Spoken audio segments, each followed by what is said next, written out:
자, 수요 채플에 참여하신 우리 동명고 학생들 한 분 한 분 주님의 이름으로 축복을 합니다. 자, 오늘은 우리가 그 창세기 4장 16절에서 24절의 말씀을 가지고 그 가인 문화의 특징이라는 제목으로 여러분들과 함께 말씀을 나누도록 하겠습니다.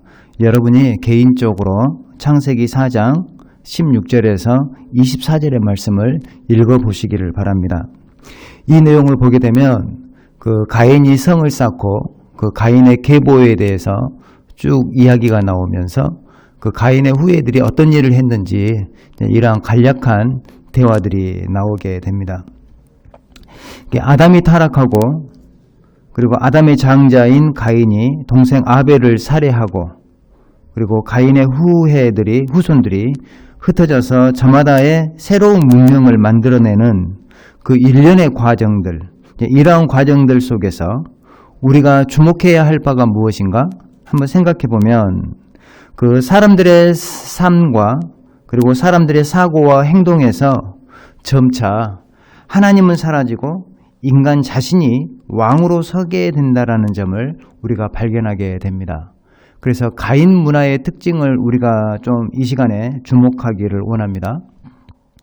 인류 최초의 인본주의는 가인의 후예들이 만들어낸 하나의 이데올로기이지 않을까라는 생각을 해봅니다. 이것은 이미 사탄이 하와를 시험할 때부터 예상되었던 바입니다. 그 사탄이 선악과를 따먹으면 하나님과 같이 된다라고 속삭여 왔고 인류는 그 사탄의 속임수에 넘어가서 꾸준히 하나님의 설 자리를 빼앗아버리고 자신이 그 자리에 서서 왕이 되려고 하는 이러한 어떤 상황들을 우리가 우리의 어떤 인류의 과정들 속에서 살펴볼 수가 있습니다. 자, 우리가 살펴보게 될 이 창세기 4장 16절에서 24절까지 그 가인의 계보가 소개가 되어져 나옵니다.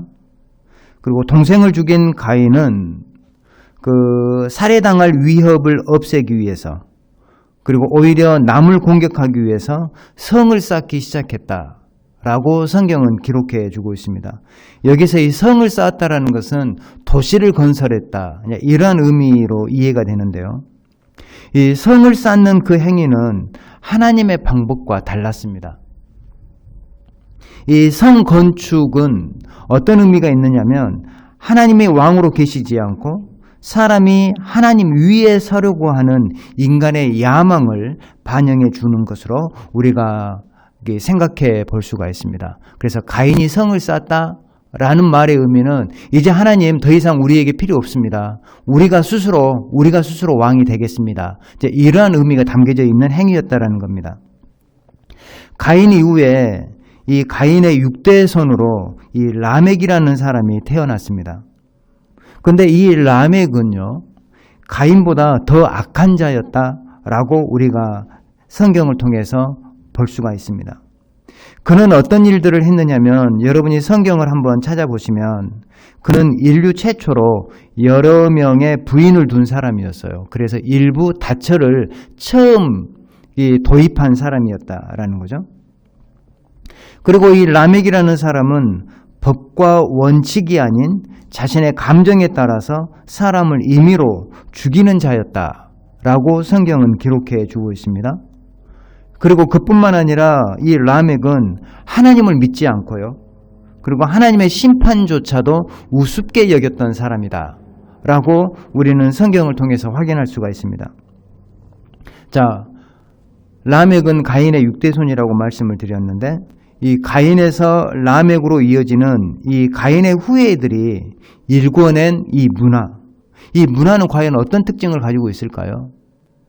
이게 한마디로 정리를 해보면 한 3가지 정도로 우리가 한마디로 정리할 수 있겠는데요. 일단 첫 번째는 하나님이 없는 문화를 일궈냈다라는 거죠. 그리고 두 번째는 뭐냐면 법과 질서가 아닌 양육강식 그리고 사랑의 원리가 아닌 힘의 원리가 지배하는 그러한 사회를 만들어 갔다라는 것을 우리가 생각해 볼 수가 있습니다. 그리고 마지막 3번째 요약은 어떤 거냐면요. 거룩한 문화가 아니고요. 상당히 음란한 문화를 만들어 갔다라고 생각해 볼 수가 있습니다. 어찌 보면 이 세 가지가 가인 후예들이 일구어낸 문화의 특징이라고 말씀을 드릴 수 있습니다. 좀 더 자세히 봐볼까요? 이 라멕은요, 2명의 부인을 두었는데요. 이 2명의 부인을 통해서 3남 1녀의 자녀를 낳았습니다. 그래서 이 첫째 부인을 통해서 야발과 유발 형제를 낳았고요. 그리고 둘째 부인을 통해서는 두발 과인과 나아마라는 남매를 낳았습니다.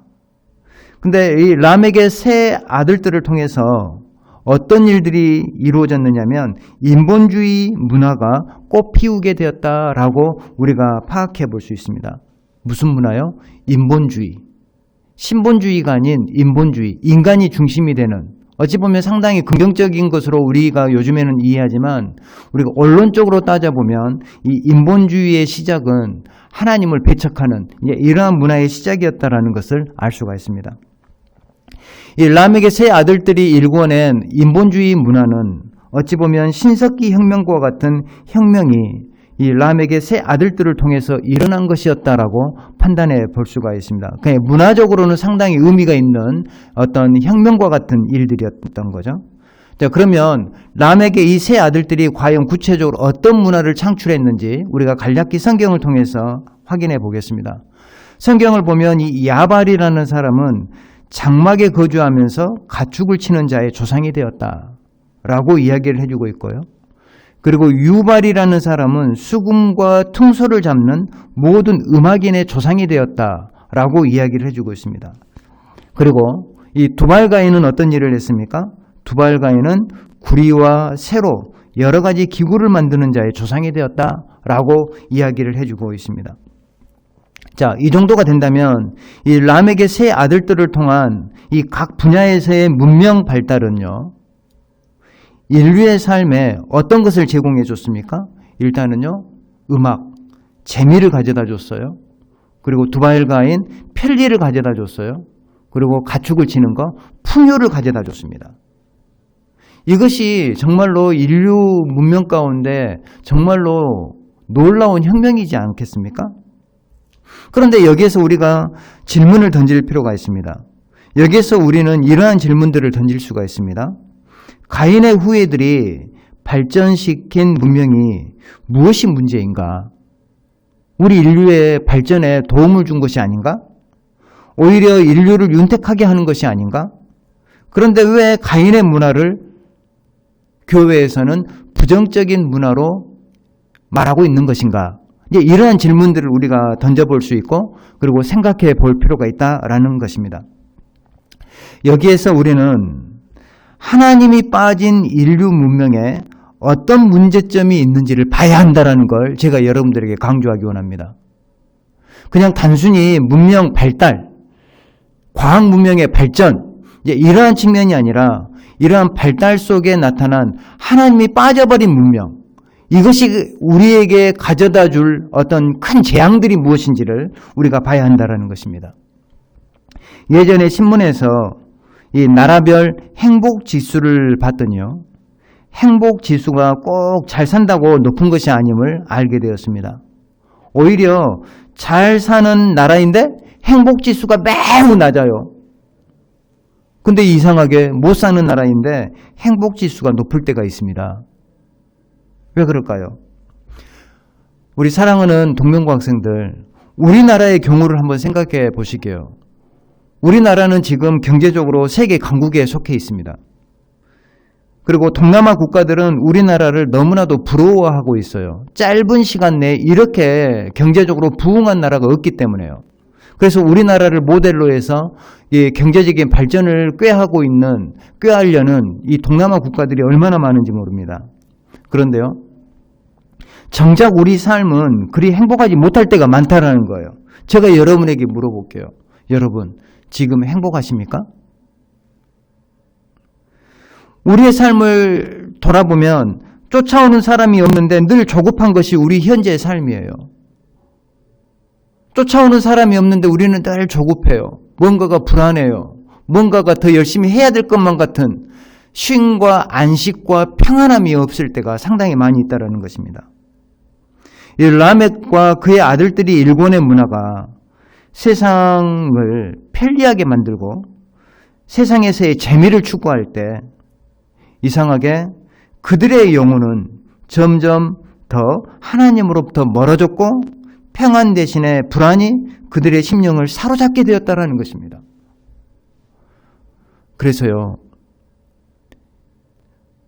과학 문명의 발전 그 자체가 중요한 게 아니라 우리의 문명 속에 정말로 우리가 하나님을 인정하는 그러한 문화, 그러한 문명을 우리가 일궈내느냐 내지 않느냐, 이것이 정말 중요한 문제다라는 것을 우리가 기억해야 되는 거예요. 우리가 이 세상에서 즐기는 문화 속에 하나님이 계신가 계시지 않는가, 이것에 우리가 초점을 맞출 필요가 있다는 것입니다. 자, 그런데요, 이 라멕 시대에 어떤 일이 일어났을까요? 우리가 오늘 성경 본문이 아닌 그 뒷부분, 이 창세기 4장 맨 마지막 부분을 보게 되면 하나님은 아주 놀라운 일을 계획하고 계십니다. 가인의 후손들이 세상에서 하나님을 몰아내고 인간이 주인이 되려고 할 때에 하나님은 특별히 아벨 대신에 셋을 보내시고, 그리고 셋의 아들 에노스 때에 비로소 여호와의 이름을 부르기 시작한 사람들이 생겼다라고 이야기를 해주고 있습니다. 이것은 무엇을 강조할까요? 이것은 라멕이 일궈낸 그 문화혁명보다 더 가치 있는 일이 무엇인지를 우리에게 말해주고 있다는 거예요. 과학문명의 발전 그 자체가 중요한 게 아니라 참으로 우리가 여호와의 하나님을 인정하고 하나님의 이름을 부르며 참으로 거룩한 문화를 만들어내는 이러한 어떤 우리들의 열정, 열심, 이런 것이 얼마나 더 가치 있는 일인가라는 것을 성경은 말해주고 있다는 사실입니다. 문명이 발달한 지금 우리가 반드시 추구해야 할 바가 무엇인지를 보여주는 대목이라고 말씀을 드릴 수 있습니다. 우리는 어찌 보면 물질 만능 사회가 아닌 신령한 하나님의 나라를 볼 수 있는 믿음이 필요한 것입니다. 보통 사람이 다다를 수 없는 하나님의 보좌에 이룰 수 있는 신령한 문화를 우리가 만들어내는데 열정을 품고 우리의 기도를 모을 필요가 있지 않을까라는 생각을 해봅니다. 우리 사랑하는 동명과 학생들, 오늘 우리가 가인 후예들의 문화의 특징을 잠깐 살펴보았습니다. 참으로 우리의 삶 가운데 하나님을 인정하는 삶이 얼마나 중요한지를 다시 한번 깨닫고 여러분의 삶 가운데 하나님을 인정하는, 그리고 하나님의 영광을 드러내는 그러한 삶이 되기를 다시 한번 부탁의 말씀을 드립니다. 기도하겠습니다. 하나님 아버지, 이 시간에 우리가 가인과 가인의 후예들이 일궈낸 문화의 문제점이 무엇인지를 우리가 잠깐 살펴보았습니다. 하나님 아버지, 참으로 우리의 문화 가운데 하나님을 배척하고 하나님을 없이하는 그러한 문화들이 많이 있습니다. 우리가 이러한 문화들 속에서 참으로 세상 문화에 우리가 넘어지지 않게 하시고 온전히 하나님을 인정하는 그런 거룩한 문화에 동참하는 우리 동명고 학생들 되도록 함께하여 주시옵소서. 이 모든 말씀 예수님의 이름으로 기도합니다. 아멘.